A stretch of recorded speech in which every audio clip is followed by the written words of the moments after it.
Kid of Arcadia, Part 4, Chapter 15, Chasing the Evening.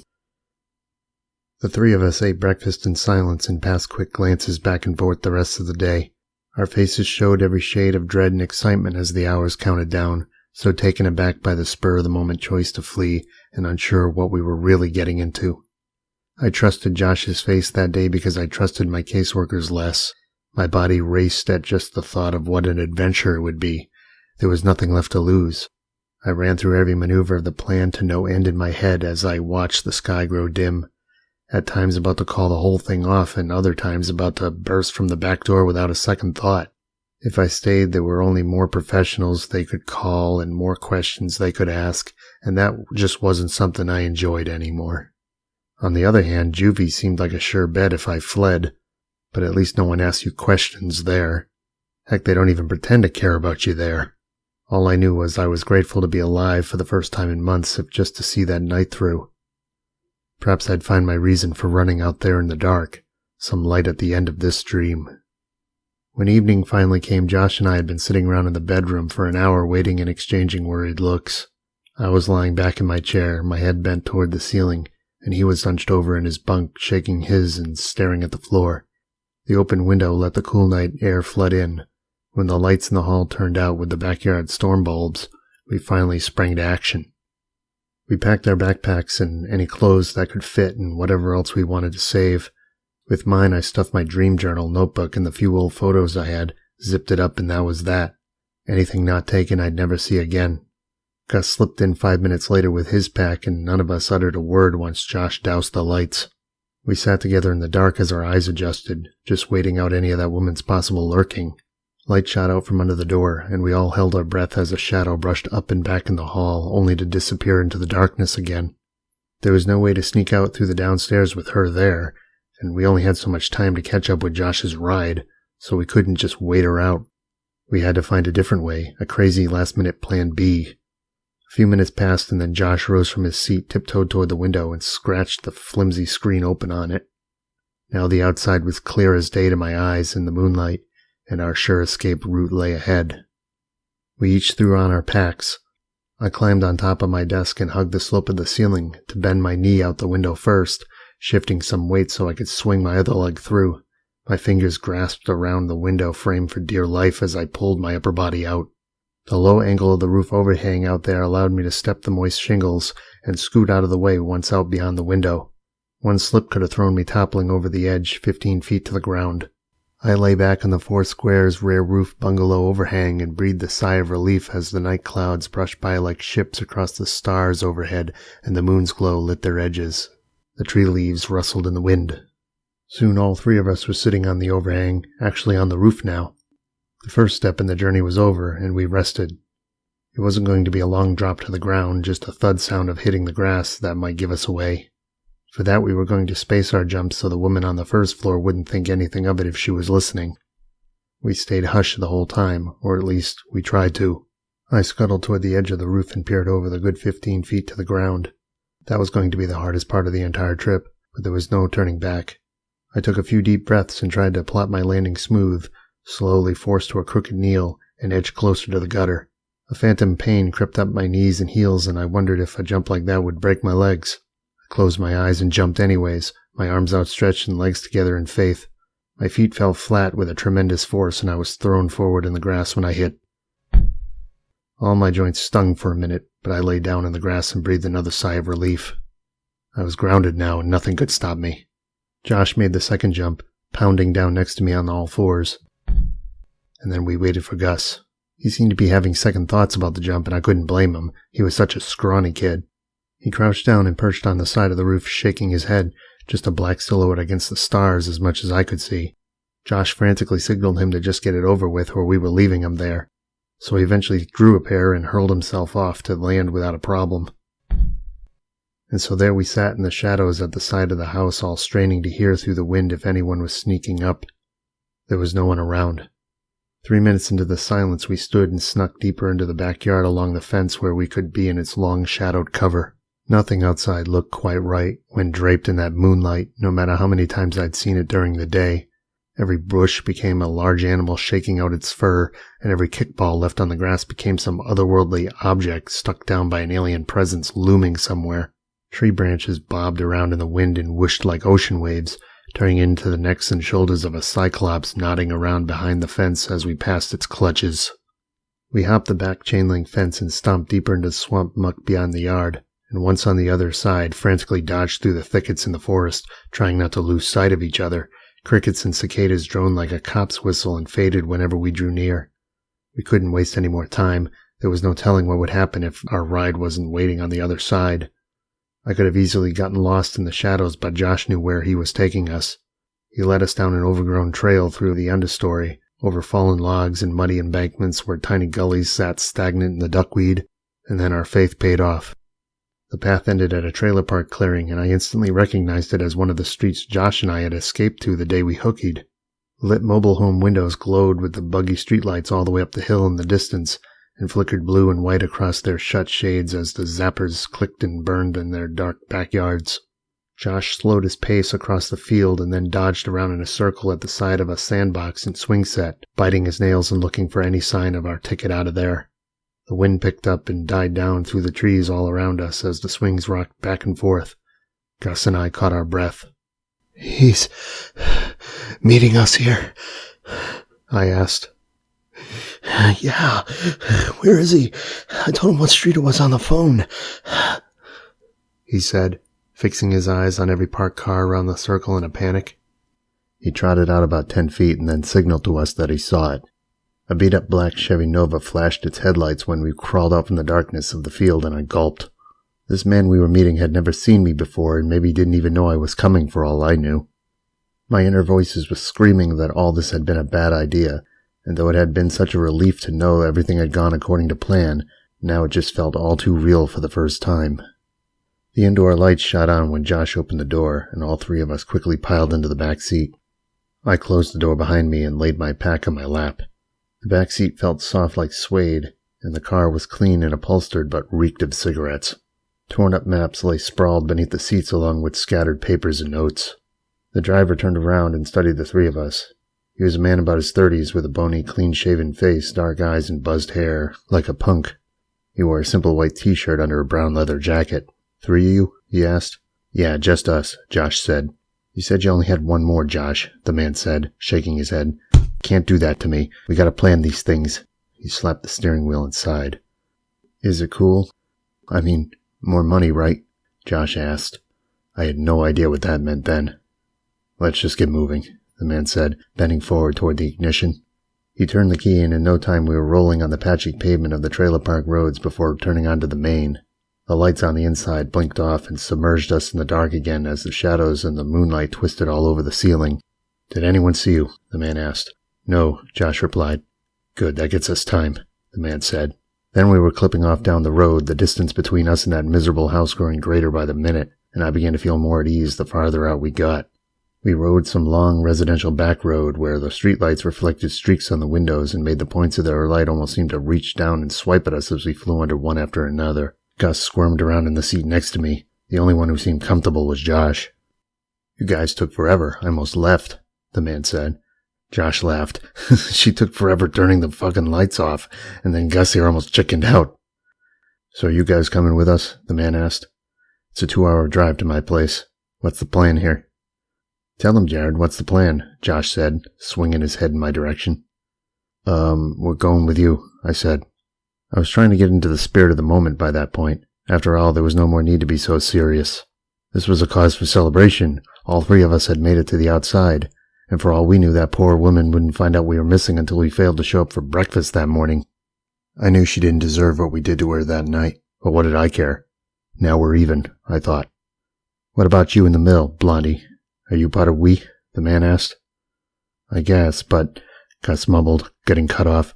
"Mush then, full speed ahead, ha ha!" Josh stomped on the floor, jerking and turning around in the seat. He slammed his hand flat against the window and hummed some offbeat tune. On the other end of the seat, relief was washing over me quickly, and I began rolling my head on the window, so lightheaded as to be entertained by the streetlights. Soon I was fighting off Gus and Josh when they squished me into the door on the on-ramp curve at the Cloverleaf. The darkness on the highway masked our faces so it was easier to speak. "Josh, you're so rude. I don't know who these two guys are. Who do we have this time?" the man asked, peering into his rearview mirror, apparently calming down. "Jared," I said. "You seem feisty. I like that. What about you there in the middle?" the man asked. "Gus," the kid responded. "What's your story?" the man asked him. Josh butt in. "He's quiet. He said he don't trust you."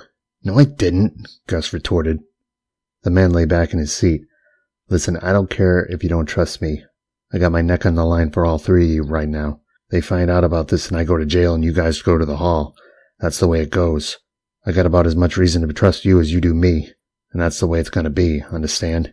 He had a thick New York accent. "Oh yeah, about that. We're not going back this time. We're sticking around," Josh said. The man chuckled coyly. "Never? Who's supporting you then?" "You know what happens when you stick around, Josh.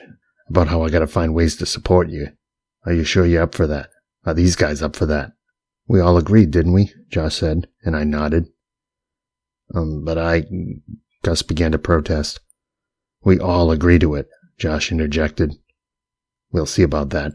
I don't think these guys know better," the man said, his eyes now ahead on the road. "I know I'm never going back," I declared. "Listen to this guy," Josh cut in. "Dude, he's been in the system for like 2 months. All he does is mope around and whine about shit. You should have seen him the first day, all boo-hoo crybaby. That's all he does." "Fuck you, Josh. Look who's talking," I shot back. "He goes to bed fucking poking himself with tacks and scissors and starts fights with everybody so I get locked in with him." "You still doing that, Josh?" the man asked. Josh wasn't listening, too excited about cutting me up. "Oh yeah, get this. This guy goes to the shrink and says he wants to kill himself and then gets all whiny when they put him on a script. What a ding-dong. First night he was there, he goes and barfs all over my room." Josh fidgeted in the seat and threw his arms in the air, squirming all mental. "I take it you two live together," the man said. "We totally did. Same room," I replied, rolling my eyes. The man grinned in the rearview mirror, locking eyes with me and Gus. "Let me give you guys a little heads up, and this is especially for you, Blondie, so listen. I know you want to go home, but that's probably not going to happen now unless you want to put your parents in jail. They're not going to be able to prove that they didn't illegally take you back when the state finds you there. But if you don't want that, then I don't know what to tell you. You're all fugitives now. If you try to go back on your own, you'll probably be thrown in the hall as runaways. If I got to get rid of you, I'll put you somewhere, but I can't guarantee anything. So if you want to stay out of juvie, and you don't want your parents going to jail, you got to stick with me, okay?" "It all depends on how badly you want to stay out of juvie, though," Josh cut in. "I've been there. That's the last place I want to go back to. But I don't know about you guys." "Yeah, you also didn't care about getting your parents locked up, Josh. But these guys may actually care about their parents. Anyways, just tell me what you guys want to do and we'll do it. But it'll be at your own risk," our kidnapper added. Gus didn't say another word after that. I couldn't see his face, but the silence from the center of the seat was deafening.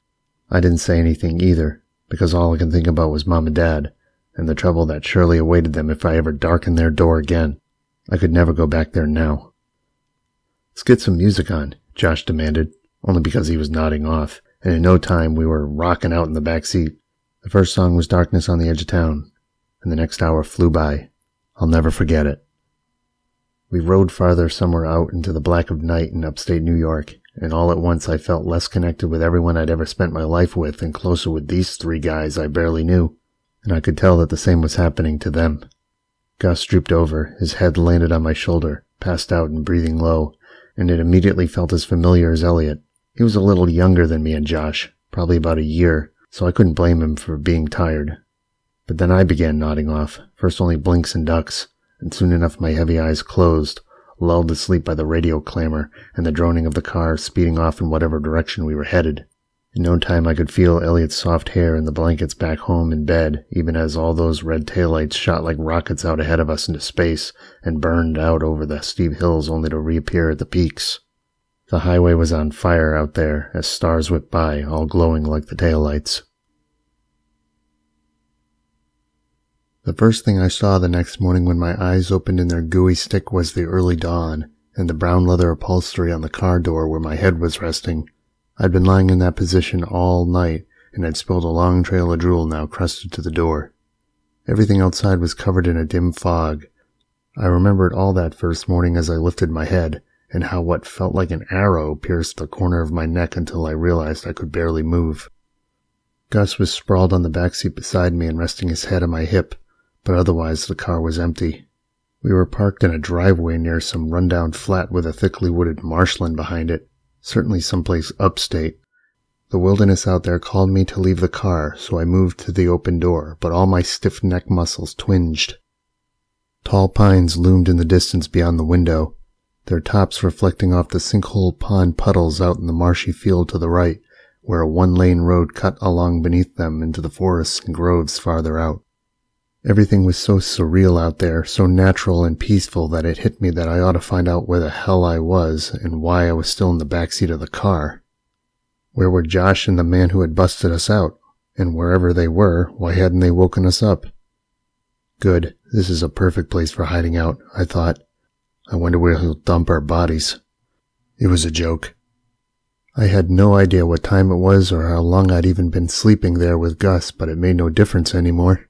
It's not like there was a plan, any ritual, lines to the bathroom, or danger of disappointing someone, and no more telling what would happen minute to minute, but it was exciting, and that's all that mattered. I decided it was time to get out of the car and get some bearings. When I cracked the door open, I lurched forward and let the weight of the air drag my bones to the ground. The muscles in my neck were rocks that morning, I swear, and I struggled to find a comfortable position for my head. After staggering a few seconds to come to a full stand as the trees wobbled in the distance, my knees hit the grass, and I threw my body down on all fours. Gus stirred awake back in the Nova. Closing my eyes only made the earth bang about faster. There was no question the meds were putting me through another spell, and any movement like that was sure going to screw me over. Soon I'd be in real withdrawals without them, but there was no way I was going to get my pills now. No way. Goodbye to all that. So after shaking off the daze, I ripped the grass out of the ground in a show of triumph and forced my way back up on my knees. I worked out the kink in my neck as this enormous surge of nausea hit me in the gut. There was no way around it. The script withdrawal was kicking my ass. When Gus emerged from the back seat in a similar trance, we staggered over toward the tiny shack of a rural suburban flat where we presumed Josh and that man were. J&G, come in here, read a note on the screen door.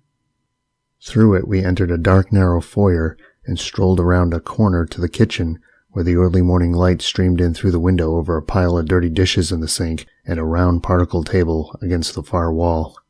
We plunged farther into the shadows of that strange house and passed a small bedroom opposite the kitchen, its door only slightly cracked. I pushed it more open, and inside saw a mattress lying on the floor, where both Josh and the man were curled up in the thin sheets together, fast asleep and arm in arm. We just stood there for a few seconds taking in the bizarre sight. It put several questions in my head, questions I didn't want answered, but at least now we knew why they hadn't woken us up. Gus seemed just as thrown by it. Josh hadn't said anything about that. Moving on, I tiptoed around the table through a narrow threshold and entered the cramped living room. I threw myself down on the couch in there, and Gus squeezed in on the opposite end, and that was that. My eyes shot open about an hour later at the thud of our bags being dropped in the living room carpet. Over them stood our kidnapper telling us to lay low for the day and that we'd talk about future plans when he returned home from work. We agreed, and he left us alone in his house. Gus and I watched a few hours of TV that morning as we gave the fact that we were all fugitives now and hiding out some time to sink in. I was couch-bound that day and trying to catch the ceiling with my eyes as it rocked back and forth over me. The script withdrawal had me feeling like I was holding on in the belly of a ship. Gus sat cross-legged on the floor watching cartoons, and Josh bounced about in the house, fixing himself food, unpacking, sorting, and then folding his clothes, doing whatever kids who can't sit still do. He kept throwing pretzels at me that day to tease me because he knew I was sick, and sure had fun trying to make me sicker, but it wasn't long before he too was hunched over on the living room floor. Yeah, the withdrawal sure knocked the two of us out that day, and while held up, we had a laugh about what the situation probably was back at the home by then. Josh wiped his forehead and stared dizzily into the carpet, swaying back and forth. I wonder how many bad check marks we got now, he joked. Probably like 50. I knew they were going to be taking our parents into custody soon, but it was Gus who took it the hardest. preferring to sit by himself in the bathroom for a while. I think he realized now there'd probably be no going home like he'd been told. The two of us didn't want to bring up what we'd seen of Josh and that man that morning. We didn't want to know what that was about. Josh did come clean about how he wasn't actually his uncle, though. He said he needed to lie about that in case either of us ratted him out before we split from the place, so they'd sick the law on his real uncle and leave the guy who was actually busting him out alone. That made sense seeing as he hated his real family. But then who was this guy he was protecting? He wouldn't say, preferring to call him just a friend. So Josh's weird non-uncle friend returned that evening and prepared dinner. At that late hour, we sat around the kitchen table with our bowls, but I still wasn't up for eating. "So how much money you guys got between you?" the man asked as he stared over a pot of stew on the stove. The burner light and the pull-string bare bulb over the sink were enough to light the room, but shadows crept into every corner elsewhere. A moth flew around the bulb and cast the air flickering like a fire across the ceiling where other night bugs crept in and out the cracks. The humidity sent our sweat dripping and could make you choke, but whatever he was cooking at least scented the place like hot broth. "None," Josh answered. "So how long are you guys going to leech off me?" the man asked, filling Gus's bowl. "Until you stop. But we're not going back," Josh persisted. Yeah, whatever. That's just another way of saying till the end of the summer. You did this to me last time. A few days from now you'll be begging to go back. You're always scheming something," the man said, filling Josh's bowl. "No, they'll stick me in the hall. Fuck that," Josh said. "You know, if you're only gone for a couple of days, you might get off easy, especially since it's summer and there's no school. But if you're sticking around here, you know you're going to be in trouble eventually. And then what? No more school? You're throwing your life away?" the man asked, turning to me. "Ha! What life? Life in the hall?" Josh replied. "I'm not going to argue with you. You won't last here. You never do. I don't even know why I did this with you again. I know you're up to something, Josh." The man paused to fill my bowl and gazed at me with a smirk, his dark eyes crawling every inch of my face. "What, no big words tonight, Spitfire?" I was shocked he had addressed me so personally. "Been sick all day," I said. "Well, this is good for you," the man said. He handed me a steaming bowl full of some thick, starchy soup and then glided back to the stove to fill his own, shut the light out over the burners, and pulled up a chair from another room. It was obvious he had taken in kids before and probably did it a day here and there as kids wanted to avoid suspicion. He owned a lot of furniture for someone who supposedly lived alone, and I didn't know what to make of it at the time. It was obvious that none of the runaways he'd taken in had squealed on him, or if they did, he'd never seen any trouble for it. They all wanted to keep their guy on the outside safe, I guess. The situation we were now in had been wearing on my mind the whole day, but I kept tucking it away and hadn't let it poke out until then. Part of me never wanted to go back. I just wanted to fly by night and never have to worry again about doctors and courtrooms and people asking too many questions. The future was a walk and the world was an avenue. But then another part of me sprouted up during the conversation and killed this adolescent spirit of adventure with a good stoning of reality. Now was the time to face the facts. Who was I going to be in 10 years? A nobody who never got a high school diploma? Would I end up dead? I didn't want to think about it, but I knew I'd have to someday. These questions began taking more control as the hours passed that night and sent me a whole new kind of sickness. "I'm not staying here. I'm going to go home soon," Gus asserted, echoing the thoughts in my own head. "Oh yeah?" the man said, turning to Gus. "You were the kid who said he didn't trust me. And you know what? That's okay. I wouldn't trust me either. And I certainly wouldn't trust them to look the other way on you just showing up at your own front door one of these days wondering what your next move's going to be. But maybe I should tell you guys the story." "Josh, do these guys know about the story of the Indian boy?" Josh shook his head, more focused on eating his soup, and so we all ate while he talked, until we were too scared to. "Well," the man began, leaning back on the counter behind him, "here's a story to give you guys an idea of what you just gotten yourselves into here. See, the American Indians used to send their boys out into the woods to toughen them up for so many days on their own. They got nothing but a spear to take with them. They had to find their own food, their own water, shelter, you know. And after so many days they'd be allowed back, and that's when they'd be called men. Every boy wants to be a man." Josh cut in with a loud belch and we all cracked up. "Well," he continued, "this boy, he was sent out and went straight up to the top of a mountain, and up there he met a poisonous snake, and the snake could talk. And the snake said to him, 'Boy, I'm lost. Help me find my way down the mountain and I'll help you find some food. I promise I won't bite you." "Oh, this one," Josh cut in again with a smirk. "Yeah, make sure they hear this one." "Yeah, so anyways," the man continued, "this boy says to the snake, 'I know what you are, you'll bite me.' But the snake says, 'I promise I won't if you promise you won't stick me with your spear.' So they made an arrangement because each one was deadly to the other. See what I mean? So the boy took the snake on his shoulders and walked to the bottom of the mountain as he said he would, and the snake found him a deer pass, or, those places where the tree trunks are all stripped because the deer pull it off. Prey was there, so the boy thanked the snake, and the snake thanked him." "Yeah, but tell them what happens next," Josh said. So the snake thanks the boy, and snap, bites him good. The boy's shocked. He takes his spear out that second and stabs it straight through the snake, and as they're both dying on the ground, the boy says to the snake, "You promised me." And the snake says, "You knew who I was when you first put me on your shoulders." So they die together on the path. See? Now I want you guys to think long and hard about this story because, between you and me, who's the snake and who's the boy? Josh clapped his hands for a second and returned to his bowl as Gus and I just stirred our soup, totally thrown by the tail. I think Gus got the message. He gulped and nodded his head, white with fear. The men went quiet after that. Later that night we were flipping the channel in the living room as we all tried not to think about the future, and as if sensing our worries, the man pulled a joint from the nightstand and lit it. We watched him with silent interest as he sucked in, held it for a few seconds, and then shot a puff of smoke as straight as an arrow into the haze. He rolled his eyes and handed the joint to Josh, who seized it and carried out a similar series of movements like a pro.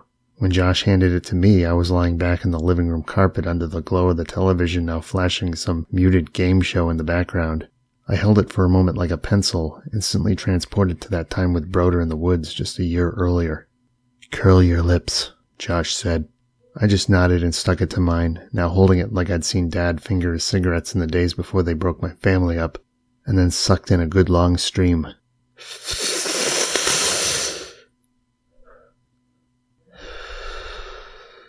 At first it was smoother than I remembered, but in no time it nagged to the point it felt like I was drowning. I hacked my gullet sore with a few puffs that second, took it out, and endured a long series of dry coughs the rest of the evening.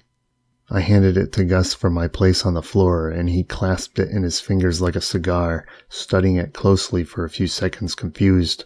The poor kid at first looked like he was just going to pass it. I guess we hadn't corrupted him yet. "Just do it," I wheezed.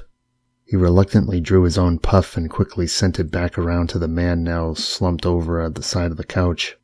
We spent the night passing it around the circle, choking and gagging on it for the first little while before running it smooth. It burnt down to a roach by the time I felt the burn in my throat and my nostrils and my head went for a swim, down in the deep end again. Everything kept surging forward, and it was enough to get me cracking up with laughter late into the night. For a while I crawled with the bugs on the ceiling and met a few with some bad attitudes, but they weren't much fun to talk to. "Damn, guys, I'm so hungry," I said. "You're an idiot," they answered back. "Did you even think about Eliot when you took off?" "Well, didn't you hear? He's one of you guys," I laughed. "Now what are you going to do with your life?" "Fuck you guys, I'm going to sleep," I snapped, rolling over on the floor. There were no more fears. For a couple hours that night, I didn't even know what fear was.